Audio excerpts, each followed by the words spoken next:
আসসালামু আলাইকুম। সুপ্রিয় লেসন অফ নলেজ চ্যানেলের সম্মানিত দর্শক ও শ্রোতা, আজকের এই ভিডিওটিতে আলোচনা করব কোন কোন নবী এবং কোন কোন রাজা বাদশাহদের চুল দাড়ি কখনো সাদা হয় নাই। সুপ্রিয় ভিউয়ার্স, ভিডিওটি শুরু করার পূর্বে আপনাদের নিকট একটি আবেদন, ভিডিওটি প্রথম থেকে শেষ পর্যন্ত মনোযোগ সহকারে দেখবেন। সুপ্রিয় দর্শক, welcome to my channel lesson of knowledge. এর পারিবারিক শিক্ষা, সামাজিক শিক্ষা, প্রাতিষ্ঠানিক শিক্ষা এবং ইসলামী জ্ঞান সংক্রান্ত যে কোনো ভিডিও সবার আগে পেতে চ্যানেলটিতে অনুগ্রহপূর্বক সাবস্ক্রাইব করুন এবং পাশে থাকা বেল বাটনটিতে ক্লিক করুন।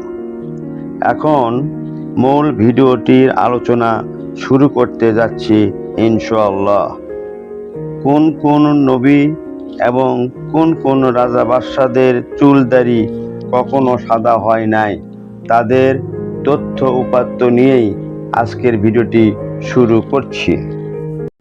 নাম্বার 1, হযরত আদম আলাইহিস সালাম।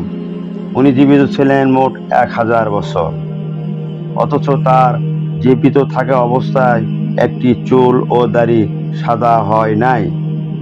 নাম্বার 2, হযরত নূহ আলাইহিস সালাম। জীবিত ছিলেন মোট 1400 বছর, অথচ তার পবিত্র দাড়ি মুবারক এবং চুল কখনো সাদা হয় নাই। নাম্বার 3, বাদশাহ জুলকারনাইন। উনি জীবিত ছিলেন মোট 1600 বছর, অথচ জীবিত থাকা অবস্থায় ওনার চুল দাড়ি কখনো পাকে নাই। নাম্বার 4, বাদশাহ ফেরাউন। এই জঘন্য পাপিষ্ঠ জীবিত ছিলেন মোট 750 বছর, জীবিত থাকা অবস্থায় এই পাপিষ্ঠ নরপতির একটি চুল দাড়িও সাদা হয় নাই। নাম্বার 5, বাদশাহ সাদ্দাত। এই নরপশুরও জীবনকাল ছিল মোট 900 বছর। এই বাদশাহ ও জীবিত থাকা অবস্থায় একটি চুল ও দাড়ি সাদা হয় নাই।